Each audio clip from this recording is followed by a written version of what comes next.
We should have that time that we do nothing. Like, we're coming up on the weekend and I'm shutting it down and I will not look at I'll see that I have email and I may glance at my email, but I know I'm not dealing with it until that weekend is over. Welcome back to the RV Queens podcast, where we are all about women making money on the road. I'm your host, Kate White, and today's episode is for anyone who dreams of RV life, but isn't ready to travel full time. I'm joined by Michelle Coleman, who is an educator, traveler, and co-founder of Cruisin with the Colemans.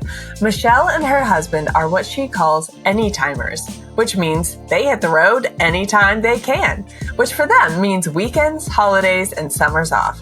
They've built a brand and a lifestyle around this flexibility. In this episode, we talk about how Michelle manages a full-time job and a travel brand. We talk about the mindset shift that took her from thinking she'll travel someday to why not now? We talk about what it's like designing a new RV model with Coachmen, and we talk about how she's turning her travel passion into a group travel experience that transforms lives. If you've ever felt like you can't make the travel lifestyle work until you retire, Michelle is living proof that you can start right now with whatever time you have. So get ready to be inspired, grab your coffee, and let's roll. Michelle Coleman, welcome to the RV Queens podcast. Where in the world are you this week? We are in chilly Dayton, Ohio. At our home base. So No RV looks like this, I don't think. Right. Unless it's like one of those called park models that are the stationary ones. Yeah. Right. Okay. Well, I'm excited. Designed it, Yeah, that's right. You have a Google Meet background on permanently. My RV is like a 3,000 square foot space.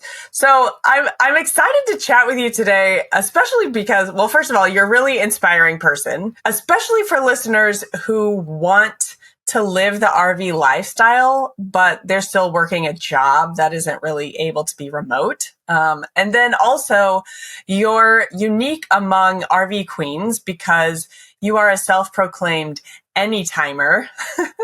So on this topic, like you just mentioned, you're at your home right now. Describe for us how your lifestyle works and how much time you and your husband spend RVing. Yeah, anytime we're not working, or as we say as teachers, anytime school's not in session, we are on the road somewhere.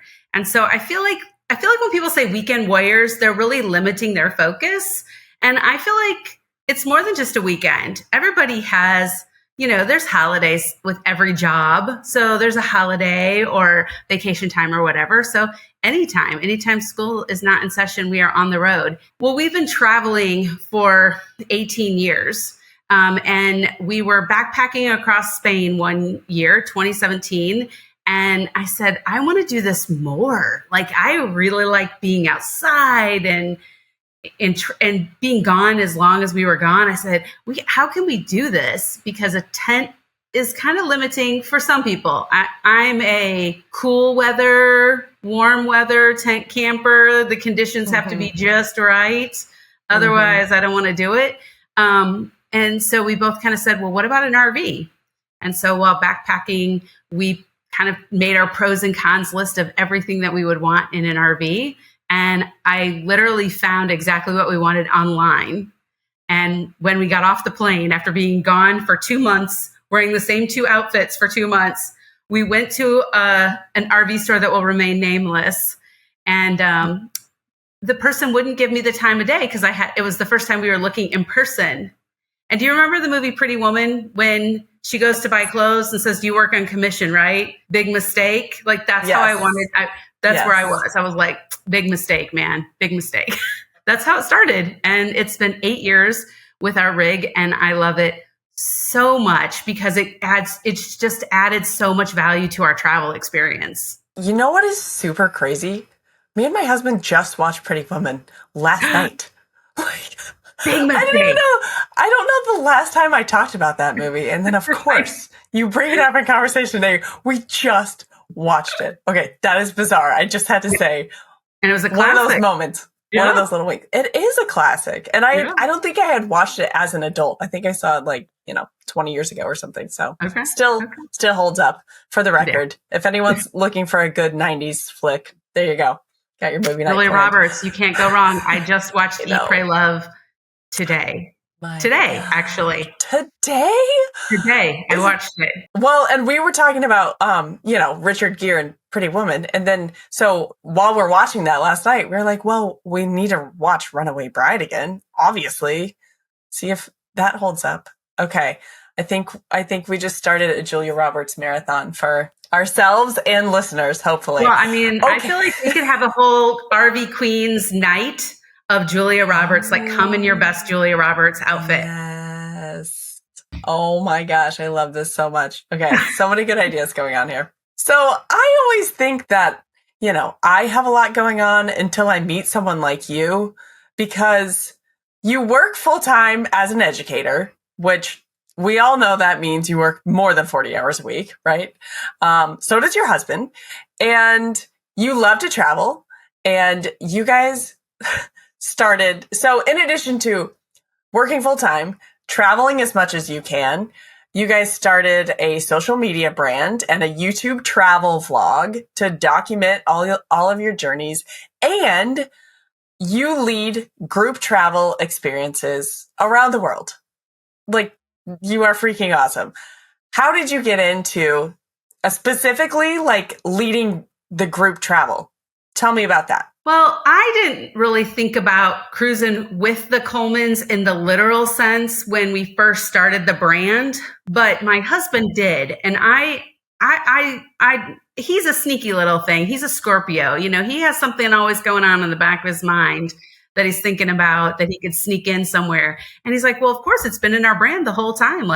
I was like, oh, Cruisin with the Colemans. I'm slow to catch on, I feel like sometimes. We have led student experiences for his entire career, and I've been a part of that journey for the last 18 years.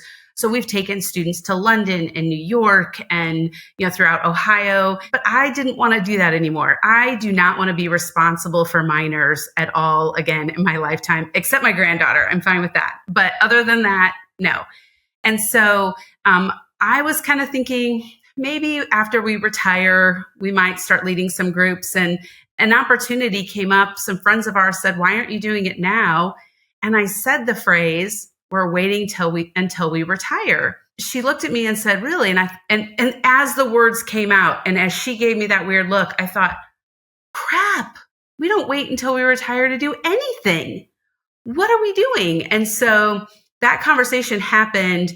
And by the end of the weekend, we had a business plan together and we made the announcement and we had the first group filled within a month to the day we announced, which was insane. And we have 2 trips planned for next year already. And we'll do even more once we do retire. I love it when something just clicks and then it works right away. The fact that it was like filled, within a month, boom. Seems like it's a good fit. Let's go with that. You probably get this question a lot as a human with 25 things going on. Seriously though, how do you fit all of this into your schedule? Are you just a really organized person, or what are your days and weeks look like? What kind of strategies do you have in place to keep it all together? I love a good list, very much so. I have to-do lists for all different categories of things that we're working on. I do not procrastinate unless I intentionally am procrastinating. Have you ever just put something off because you're like, I can put that off? I'm really good at that. But I'm the type of person that the more busy I am, the more productive I am. If I don't have anything on my plate today, for example, I had nothing on my plate today, I watch Eat, Pray, Love because why not? I can. But when I'm very busy, my strategies come into play where I know how to keep the ball rolling. If I don't, I get very stressed. And as you get older, stress is our number one killer. So I work really hard at keeping that balanced. I also schedule in me time, whatever that looks like. Maybe it's, a massage. It's a day to just do nothing. And that is important. You got to figure out what strategies are going to work, and lists are first and foremost. Are you a physical list type person? I used to be. And then my husband, he's a Mac user, he introduced me to Reminds and Notes. And I have a Google Doc now going all the time that has my weekly grading. So it's just a list of everything I have to grade. And I keep that that tab open all the time. So I go, okay, before I can work on what I call my 5 to 9 job. So I have a 9 to 5, and then I have a 5 to 9 job. Before I can work on the 5 to 9, what do I have to work on for the 9 to 5 job? And I do that at the beginning of every semester. I look at all the assignments that I've, given to the students, and I write down what has to be graded every week. So I can look at where I have a slower work week and where I have a busier week. And that helps. If I were in a business of projects, I would put down on that list, like, what things have to be done in order to make that project complete. And then I have lists for Cruisin with the Colemans and what we need to get done. And that's a shared list with my husband so that he can ignore it properly. And I can go, hey, you should look at that, Okay. So it sounds like you have 2 modes: very organized, lots of action taking every day, or shut down, veg out, let's chill. And we all should. We should have that time that we do nothing. Like, we're coming up on the weekend, and I'm shutting it down, and I will not look at I'll see that I have email, and I may glance at my email, but I know I'm not dealing with it until, that weekend is over. That's important. We have to have times that we shut down. And on my phone, I turned off most all push notifications. So if there's any social media notifications, I only see them if I intentionally open my phone and open the app, because I didn't want to be notified every minute of every day. So every single one of my apps are only the little badge that's on there. That's the only thing, so that I know that something's there, but I have to be intentional about opening it. And that's part of keeping a good balance. We should have that, unless it doesn't drive you crazy, but it drives me crazy. My phone lights up. I'm like, ooh, what's on the phone? And I had to turn that all off. And then having time where you're just doing nothing. And that's important. This is fascinating, because you are the first person that I've talked to, I think, ever, that has done that with the notifications, because I did that probably 4 years ago. I turned off, the only notifications I get is like text and phone calls. If I open my phone and see like a little red dot, like, I can't, it makes me crazy, because it's always there, and it makes me feel like I always have something going on, especially with Marco Polos and like the RV Queen circles. Ooh, girl, I had to turn those off, because my brain, I could just tell I was like constantly like distracted by this. So I do the same thing. I don't have any notifications. And whenever I go in, it's with an intent to be like, okay, I have 20 minutes right now. I'm going to do Marco Polos, or like, I have time right now to do social media, like whatever it is. It just helps me separate the brain spaces. So it's not all important. Bleeding. Yeah, it's important. And the little badge doesn't bother me, because I'm opening my phone with that intention, because I may ask, who to, text somebody. So I don't even open my phone, right? Or if someone calls, I'm opening my phone with the time. I have that time, manage any posts that we're going to do first thing in the morning. So that's done. And sometimes, like, if Brian is working on a YouTube video in the evening, which is often when he's working on YouTube videos, I may start working on 3 or 4 posts so that I get those done. Because I really had to manage that time suck as well. And accept that I don't have to do it every minute of every day or every day. And especially in the winter, when I'm at like how the body goes in cycles. And in the winter, I'm in my calm reset cycle. I don't post every day. If we're not traveling, if we're not doing anything exciting, I don't post every day. And I've had to make that be okay. So it sounds like you and your husband have kind of formed these cadences in your even day-to-day life. Like, while he's working on the long form video for YouTube, you're working on the shorter form social media. And that's nice that you guys kind of have that a partnership? Like you're still working towards the same goals together, but separate tasks, and you figured out how to make it work. He does not deal with anything on Instagram or Facebook at all. And I don't deal with anything in long format of YouTube. If I create a reel that I think would be really good as a short, I'll upload it and say, okay, it's your problem now, meaning you need to decide when it should be scheduled and put the description in there. Make sure that it fits into whatever story you're telling. That disbursement of work has helped. And then I manage in YouTube all of the comments because I want that voice to be consistent. No matter what platform you're talking to us on, the reply voice is consistent all the time. And so I always manage that. Unless it's like Brian makes some RV how-to and somebody asks a question and I'm like, hey, Brian, you got to answer that. It's too technical for me. I don't know what the heck they're asking, which has happened more often than not. So yeah, that you have to delineate those duties in order to keep sanity and also not like step on each other's toes. We could really step on each other's toes if we tried to do each other's job. Let's shift back to the RV life topic and kind of like segue into what it's like for you to work with brands with the content that you guys are creating. Tell us about your brand ambassadorship and then also this new project that you have with Coachmen. And specifically, I'd love the general information about it, but also for listeners to know, how did that come into place? Did they reach out to you? Did you reach out to them?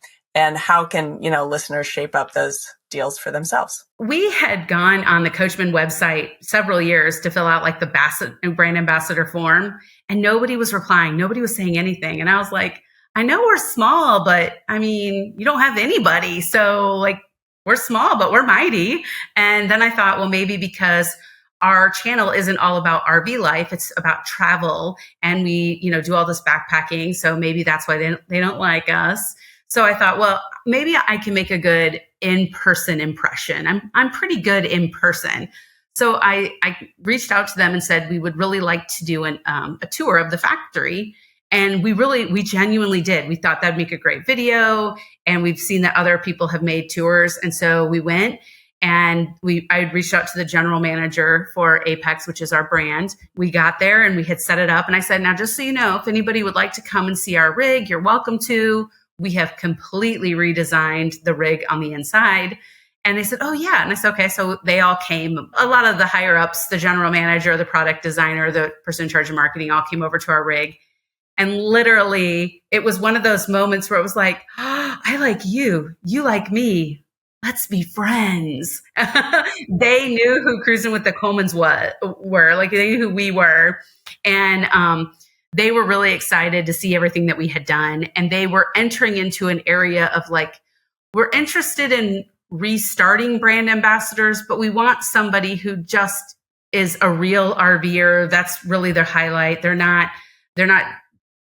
just are real people using the RV. And I said, well, that's us. I mean, we're not in it full time. We have a lot of other things we like to do. We like to fly places. We love to travel to Europe. So we are in the rig as much as we are. And then times we're not. The relationship just kind of happened naturally. It was a formal, signing of the documents, which took, I think, about 6 months to get through all of that. Apex is, Coachmen has Apex, and above Coachmen is Forest River. So there were a lot of layers.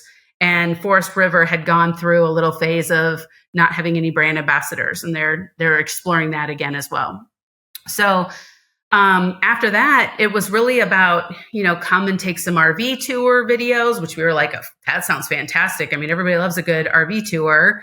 Come in and have conversations with us, keep working in the Facebook groups, which we are members of several Coachmen Apex Facebook groups.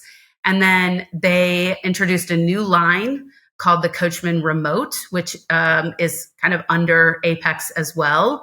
And so they said, you can highlight that and tell everybody about that. Come to some RV shows. And they're really great about saying, when you can. So we're teachers. We can't take that much time off.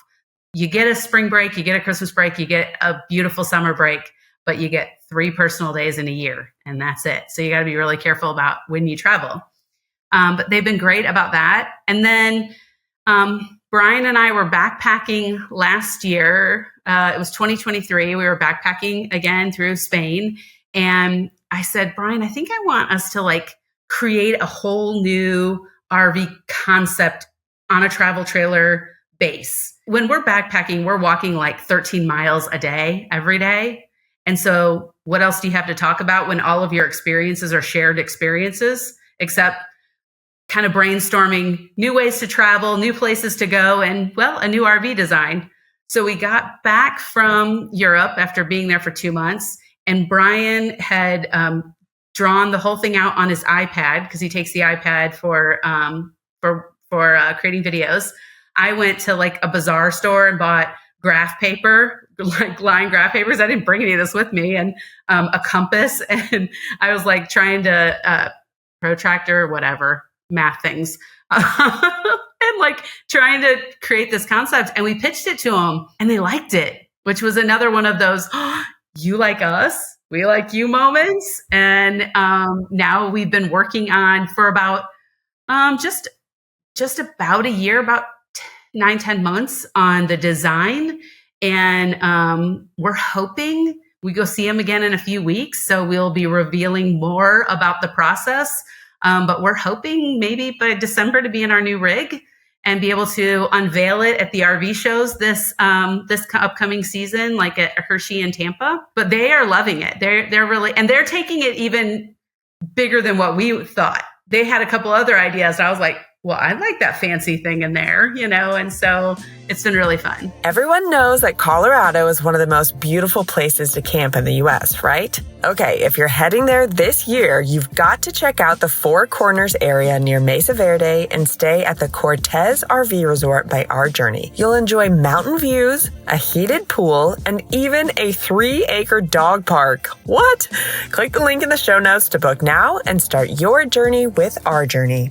Talk to me about like the collaboration behind the scenes with your sketches, and then I'm assuming you have like design team meetings with, they have engineers and something to the effect of an interior designer, plus like probably like a marketing sales guy that knows what features need to be in order to sell. Am I assuming correctly? Like, what does that look like behind the scenes? When we had the idea in our head of, okay, we want to present this to you, but we said, we want these people in the room. Like, we actually told them who we wanted in the room because we didn't want them to say, oh, well, we would love to do that, but I'm sure the engineer would say that's a problem. So we're like, I would like the engineer in here, the product manager, the sales manager, the general manager, the guy who's the manager on the line who can tell us some practical ideas. And so we put all of those people in the room, and we literally sat in an RV and put Brian's computer up on the TV in the RV and pitched it to them. And then since that day, there's been a lot of, emails, or, we've gone up to Coachmen, I think 3 more times, and where they've said, that's not going to work. What do you think about this? And then in Elkhart, Indiana, which is where, most all RVs are made, there's a design studio. And in that design studio, it's where, most all rigs get their decor, from lighting to flooring to wallpaper to all the accents, from this one design studio. So Brian and I just decided, let's go over there. And we got the blessing of Coachmen Apex. And they said, yeah, reach out to this person who actually, before she worked at the design studio, she worked for Coachmen Apex, and we knew her already. So it was great because she knew our brand really well. And so she helped us to like steer away from a few designs that weren't going to work, for that brand, and helped us. Because imagine, you think about a house design, imagine all the choices, and all of those choices have to work together in a little tiny box. That's a lot of pressure, from just the wallpaper and floor. You can take chances in a house that you can't take in an RV, and it has to be pleasing to more than just you. I mean, we're creating something that they have to sell. So they have to say, they've said a couple of times, like, Michelle, nobody's going to buy that. I would like to push back and argue. When you're in a room full of men, sometimes it's hard to be the person who says, I promise you a woman would buy this. So, that's fascinating. Good for you being the voice of the women. You have to. Yeah. Okay. I mean, so think about the things that women want.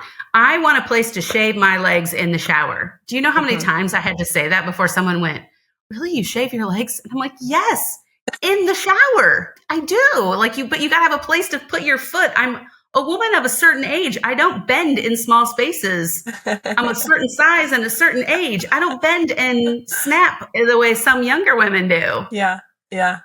Oh, I love it. Good for you. Okay. If you haven't had like a little sync up with Charlie Grace about this topic specifically, you should do that at some point. You know who Charlie Grace is, right? Oh, yeah. I've had her on the show maybe 2 or 3 times, and this topic always comes up. Like, why isn't the woman's voice included when you're figuring out the layout and the design details? So, love that topic. Yeah. So, you have a secret superpower, which is, you are an educator in interpersonal communication and public speaking.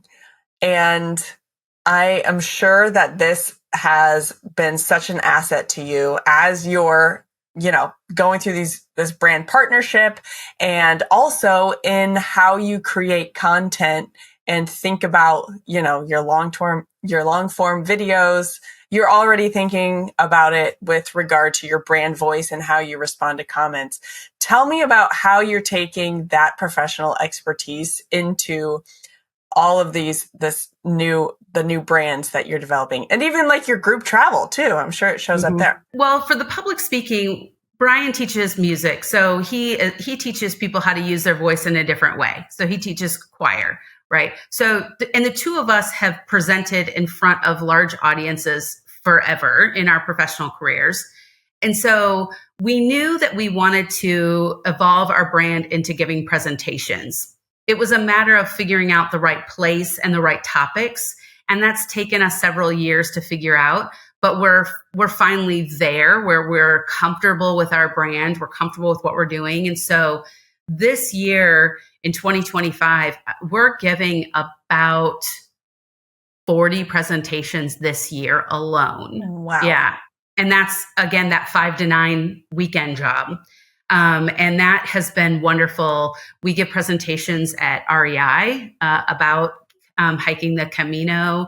And we're doing a lot of presentations at libraries, RV shows. So, and that's what's great about how we, our topics. We have a variety of topics, so we can come back again and again to talk about those different topics. And so from a public speaking standpoint, my main area of expertise, I'm a public speaking coach. I help people hone their voice and find what is best for them professionally. That's one area where Brian and I have been able to help that merge into Cruisin with the Colemans. But then also the interpersonal side, I thinking about what you would connect with, what you want to hear, as we're thinking about those long format videos. That's definitely an area that I'm strong in. But also when it comes to leading our group travel, when we're taking them on these hikes, it's called the Camino. We're walking the Camino de Santiago. And the Camino, it's not just a hike. Like, it's not like backpacking the Appalachian Trail or the Pacific Crest Trail or whatever, but it's actually a pilgrimage where you're walking for religious or spiritual purposes, where there's something you're really walking with an intention of, I'm trying to shed this piece of my life. I'm trying to find this piece of myself. I'm trying to let go of this trauma. I'm trying to change this area of myself, whatever it may be. And in the group travel experience, we are helping people to find what that is. And that means every day setting intentions, and every day having someone there to help you through the process of what that may be. And that's where my strength really lies, is being able to have those one-on-one conversations with people that say, okay, let's talk about how we can work through this. And when you're walking that much every day, you got a lot of time to think. So you have two choices. You can think about all your aches and pains, because there will be plenty, or you can think about something else that you really want to work on and keep your mind there. And if you can do that, imagine the power you have when you get back home and you're distracted by life, right? You can go, no, this is my intention today. This is what I'm working on.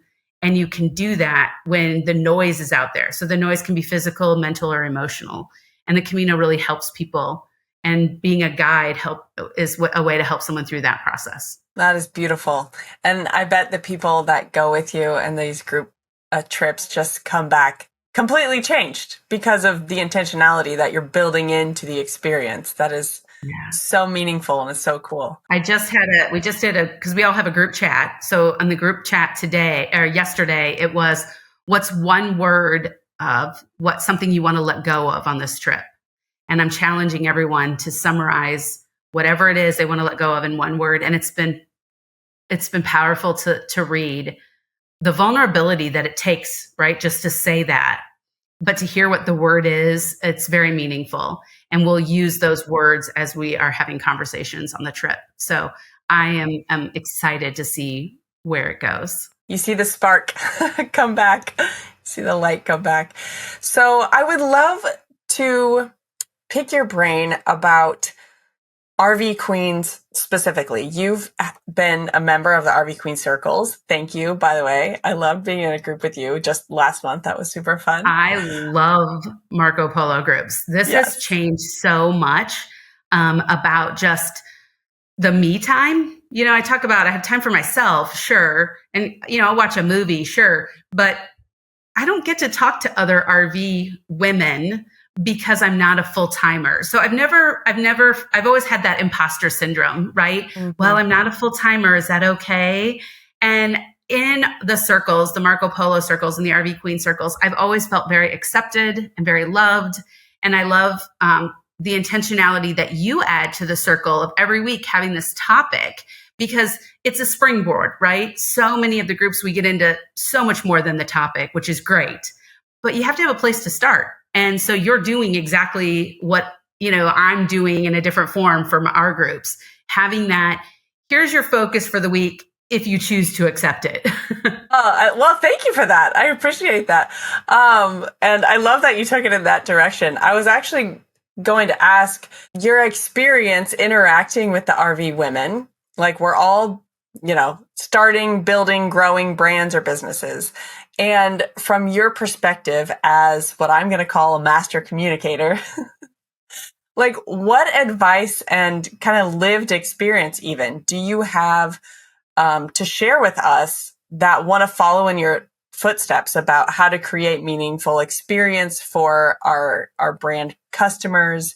And have you made any notes, kind of mentally over the past few months of, I wish I could share this with them as they're thinking about their brand offering? I think the biggest thing is never be anybody you're not authentically, right? So you have to be 100% authentically yourself with whatever that looks like. The bumps, the bruises, the awkwardness, you have to be authentically yourself. That is number one. Number two, I would never mold our brand into what someone else wants.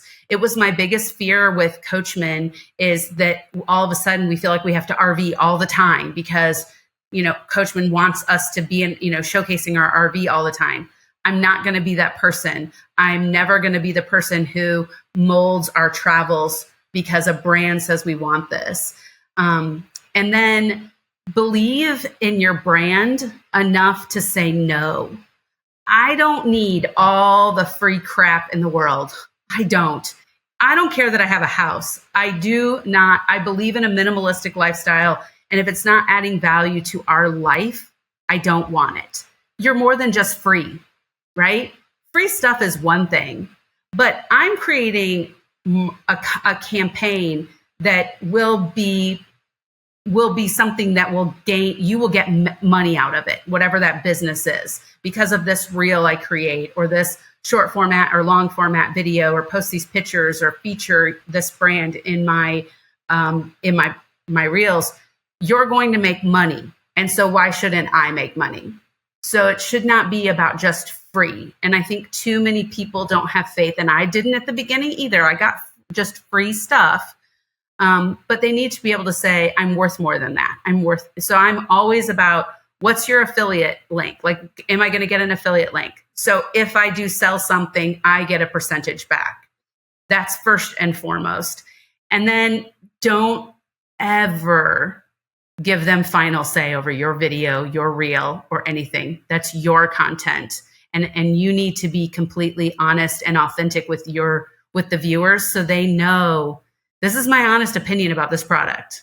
And if the brand knows you, as they should, if they're going to give you free stuff, they should know, they should have faith in you. We've said no. I really wanted a 12-volt air conditioner because we have solar and lithium. And I had to say no because they wanted too much. Thank you for that speech. I think it was just a good reminder for all of us. Okay, Michelle, you are so inspiring.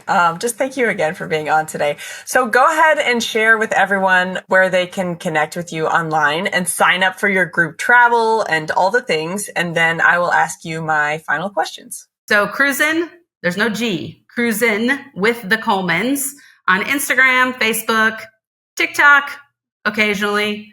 Then let's see, YouTube, obviously, Cruisin with the Colemans. And if you go to cruisinwiththecolemans.com, there's a tab at the top that says group travel.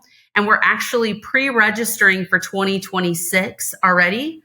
We're doing a trip in Italy, kind of Florence to Rome area, where we're going to spend some time in Florence and in Rome, which pizza and pasta, baby, the best wine in the world. And then we're also the art. But yeah. Oh, pizza and wine art. too. Oh, the art's really cool. I'm sorry. I plan on eat, pray, loving my way through Italy once again. Love it. We leave in 2 weeks for Italy, so I'm pretty excited about that. And then we're also leading a group in Spain again. But pre-registration is just $50, fully refundable. It's just helping us figure out how many people are interested in what trips. So we are at about 40% capacity on both trips already. And that way, before we even announce it to the public, if people are interested, they'll be the first ones to sign up. Cruisinwiththecolemans.com. That's us. Okay, so this season, I've been ending my interviews with a round of one-on-one questions where I ask a question and then we each answer it. So today, I have to ask you travel questions because you've been so many places. The first question is, what is the most surprising place that you visited? I would say the Netherlands. There were a lot of people that said, don't go to the Netherlands. What's there? And I loved it. It was flat, first of all, which I'm a Midwesterner, so flat is good. Flat is easy walking. But the bikes and the outdoor space and the flowers, the Netherlands really impressed me. If I'm speaking of abroad, if I'm speaking within the U.S., my answer would be Mesa Verde National Park. That national park really surprised me, and I loved it more than I thought I would. Okay, and that's Southwest Colorado-ish? Sure. Yeah. Yeah. Whenever Brian says something like that, I'm like, there's some text right there and I make him put it in there. So, but Mesa Verde National Park. Okay, I haven't hit that one yet. I'm going to have to look that. My answer to this question is actually, it's a little less positive than yours. So the most surprising place to me so far has been Eastern Washington, because it's a desert.